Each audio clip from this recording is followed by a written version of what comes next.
Shibuya para muitos é dito como sendo um dos melhores arcos de Jujutsu Kaisen, mas o que realmente torna Shibuya bom, pelo menos para mim, são as consequências das ações passadas que vêm à tona nesse arco. Porque Shibuya é o arco onde a sociedade de Jujutsu, como nós conhecemos, desmorona. Tudo isso porque a Gege tira de cena o pilar da sociedade Jujutsu, o único personagem que, através da sua força, era capaz de manter as rédeas entre os clãs dessa sociedade.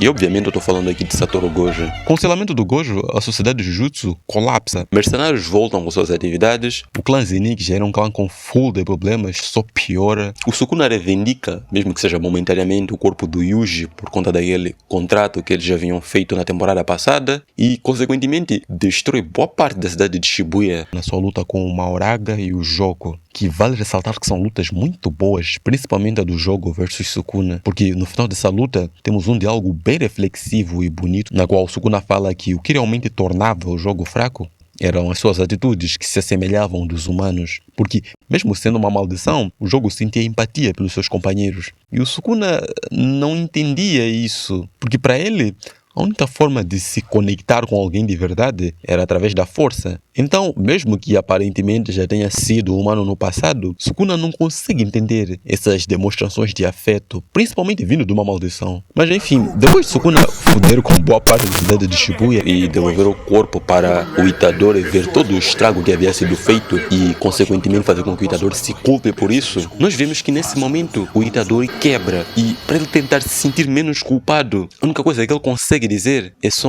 eu preciso lutar. Nesse momento eu sinto que o Yuji queria lutar não só para salvar as pessoas, mas também tentar reduzir a culpa que ele sentia pelas mortes causadas pelo Sukuna. Porque ao salvar pessoas, meio que ele estaria não só, abre aspas, compensando as vidas que foram tiradas pelo Sukuna, mas também ele estaria seguindo seus ideais morais, aqueles ideais que o definem como personagem. E com essa cena meio que fica subentendido que o Yuji está tentando fugir de uma certa hipocrisia com relação àquilo que ela acreditava e àquilo que o Sukuna acabou de fazer com a cidade de Shibuya, as vidas foram tiradas. Tirando as lutas e tal, esse é com certeza um dos melhores momentos de Shibuya, porque Gege começa a fazer com Yuji o mesmo que ele havia feito com o Geto num arco do passado do Gojo ou o arco do Septáculo de Plasma Estrelar, chame como quiser. Porque se você prestar atenção em como o Geto era, você vai perceber que tanto o Geto, tanto o Yuji são personagens bem parecidos, pelo menos em questões envolvendo os ideais morais que os moldam como personagem, pois ambos, mesmo que seja de forma não direta,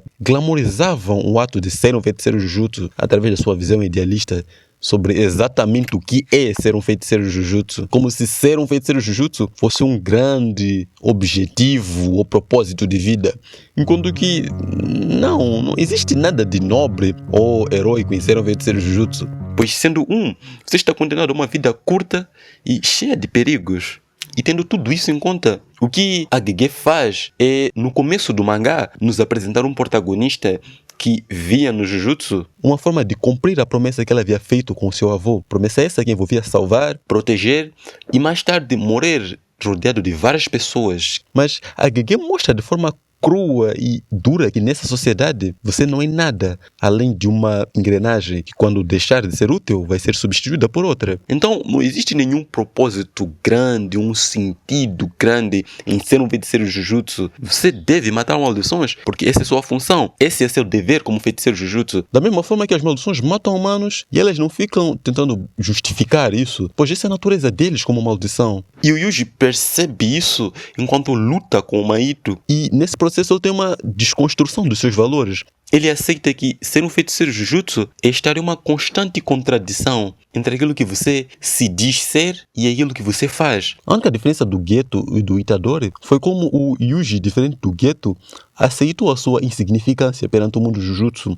Aceitou que deve fazer porque deve fazer e não fazer em busca das consequências desse fazer. Enquanto que o Geto, depois de ver aqueles que ele julgava que deveria salvar, matando uma garota inocente, ele começa pouco aos poucos caindo e se afundando numa espiral de pensamentos perigosos, até que um dia ele simplesmente quebra e se torna a versão mais extremista dele mesmo.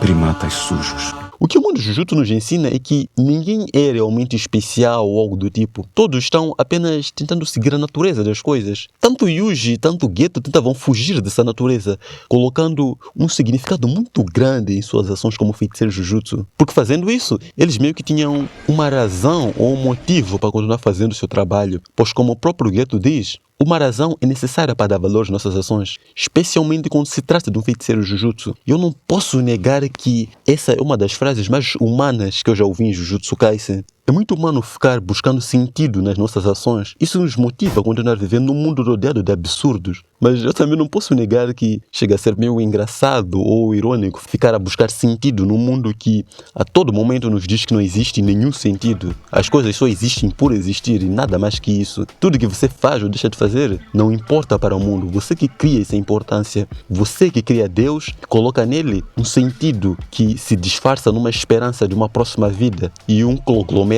de valores morais que no final você segue cegamente e acredita que aquilo é o que dá propósito à sua existência.